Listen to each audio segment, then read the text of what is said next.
श्रेया और अनुपम दो अलग शहर के एक ही कॉलेज में पढ़ने आते हैं। अनुपम उत्तर प्रदेश और श्रेया दिल्ली से थी।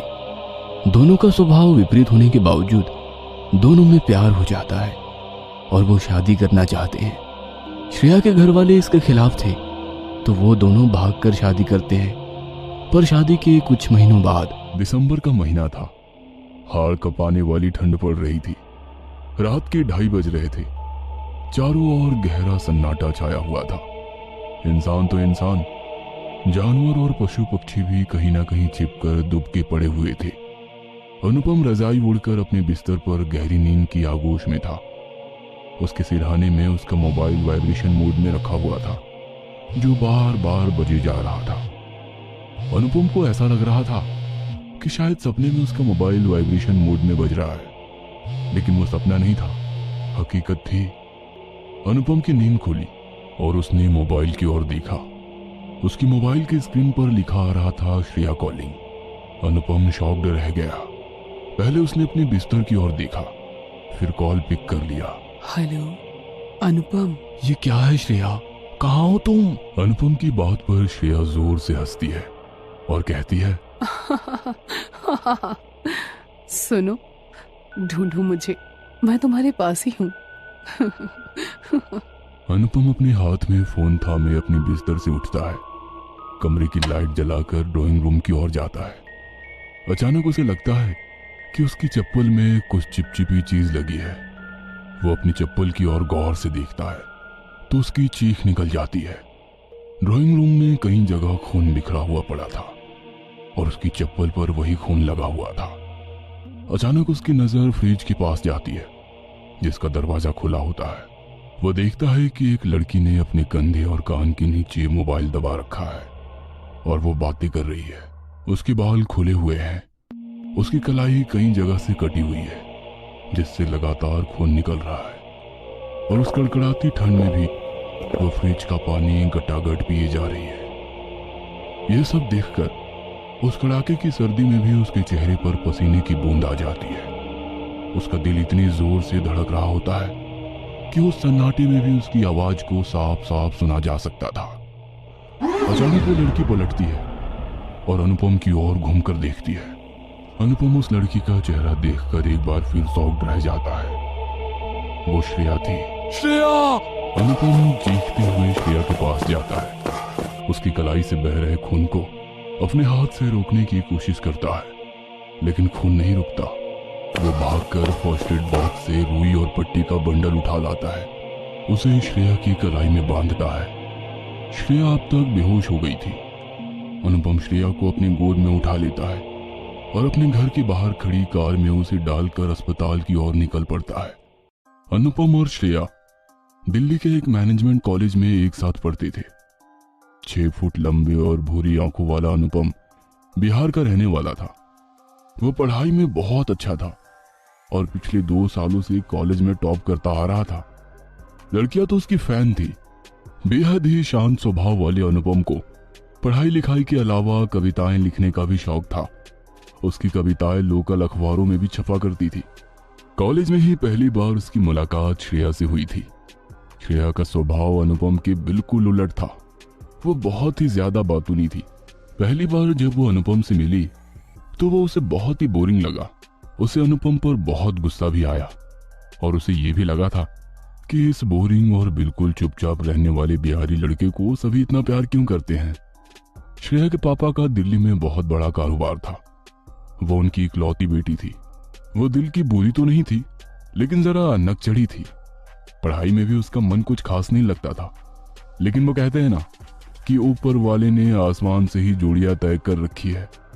उनके नोट्स लेने देने का सिलसिला कब दिल लेने देने में तब्दील हो गया, इसका उन्हें भी पता नहीं लगा। उसके बाद तो अनुपम की खामोशी भी श्रेया को अच्छी लगने लगी और श्रेया की बकबक अनुपम की कमजोरी बन गई।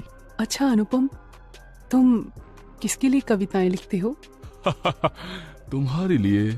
लेकिन मैं तो अभी अभी तुम्हारी लाइफ में आई हूँ और तुम तो बहुत दिनों से कविताएं लिख रहे हो। पहले की कविताएं तुम्हारे इंतजार में लिखी और अब तुम्हारे लिए। तुम्हारी बातें कभी कभी मेरी समझ में बिल्कुल भी नहीं आती। But I love you. Anupam और श्रेया ने भी हर आशिक की तरह सपने देखने शुरू कर दिए।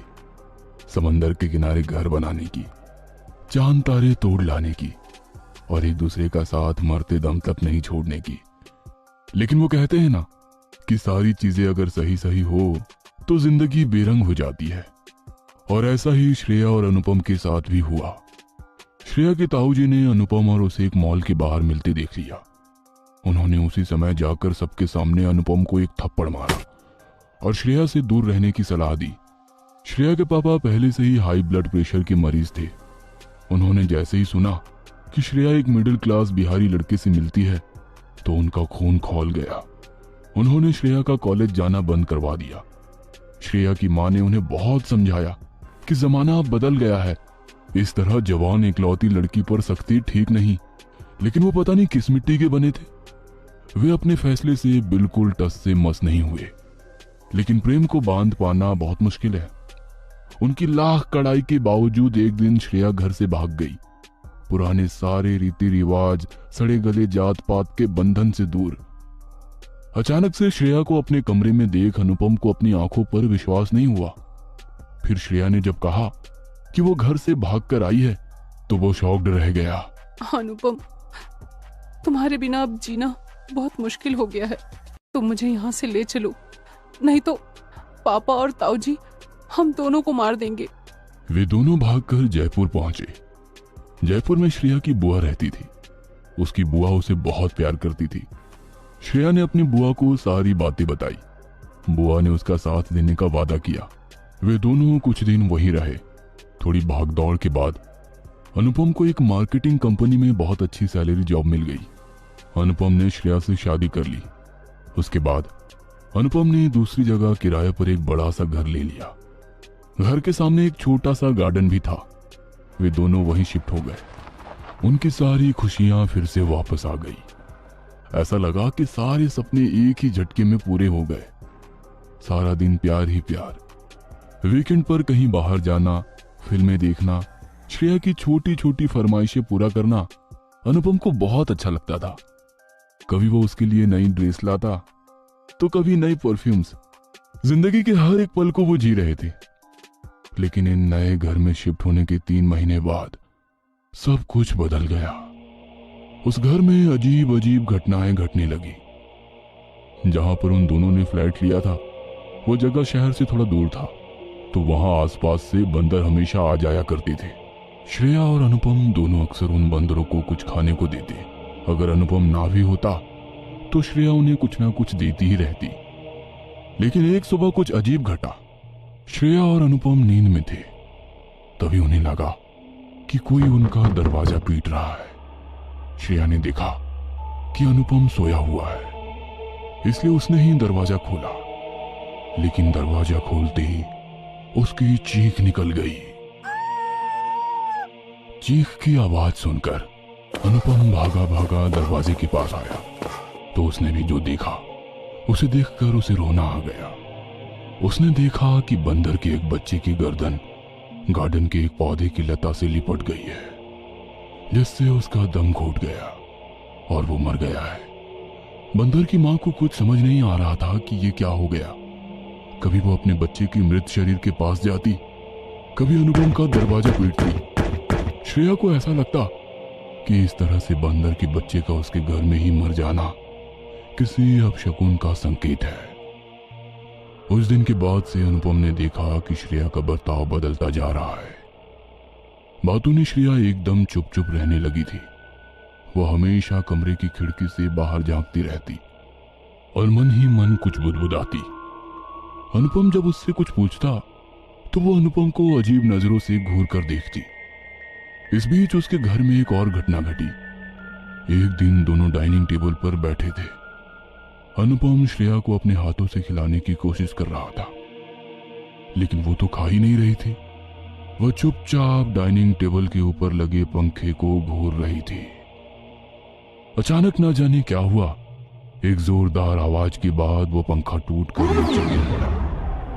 वह तो अनुपम ने सही समय पर श्रेया को वहां से हटा लिया, नहीं तो कुछ भी हो सकता था। हर दिन नई घटनाएं अब उस घर में घटने लगी। एक रात अनुपम ऑफिस के काम में बिजी था।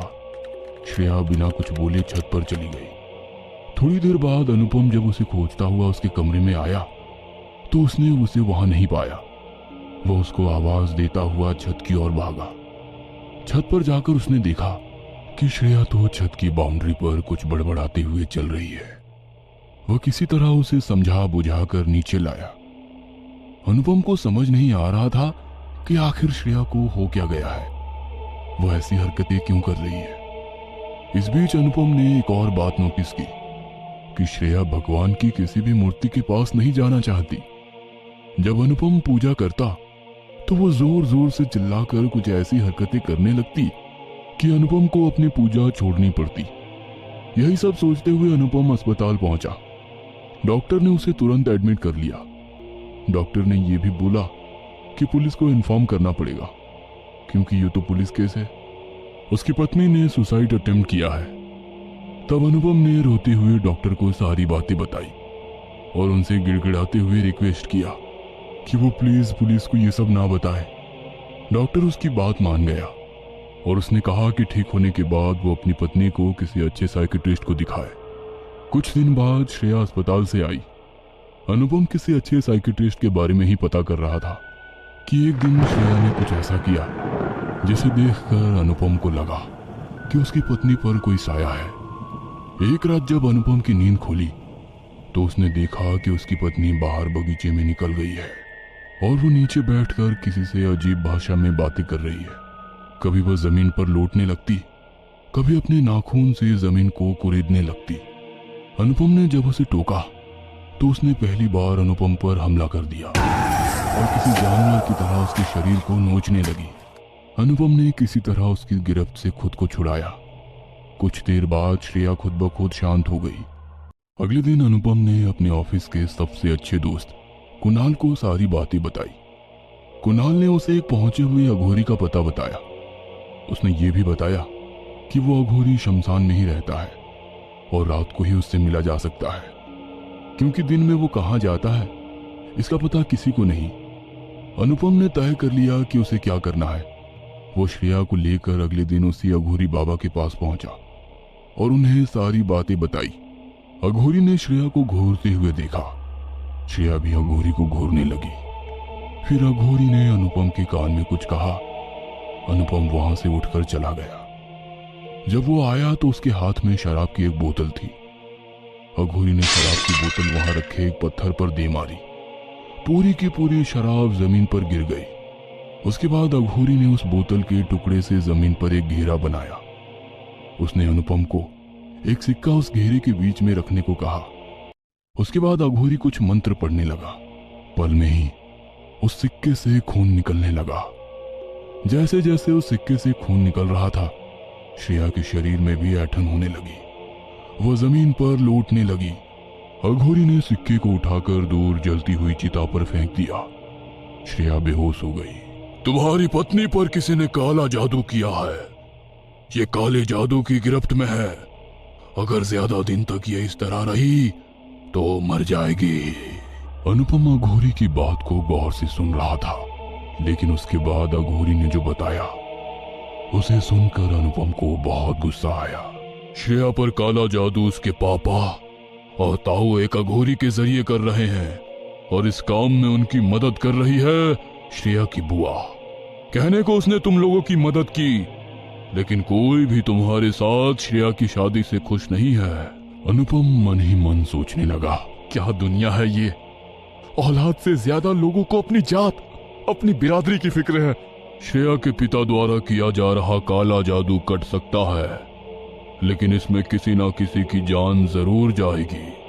वो जान किसी की भी हो सकती है, तुम्हारी या उसके परिवार में से किसी की भी, जो भी इस जादू में शरीक है। अनुपम ने मौन सहमति दे दी। अघोरी अपनी पूजा में लग गया। कुछ दिनों बाद श्रेया फूट फूट कर रोई जा रही थी।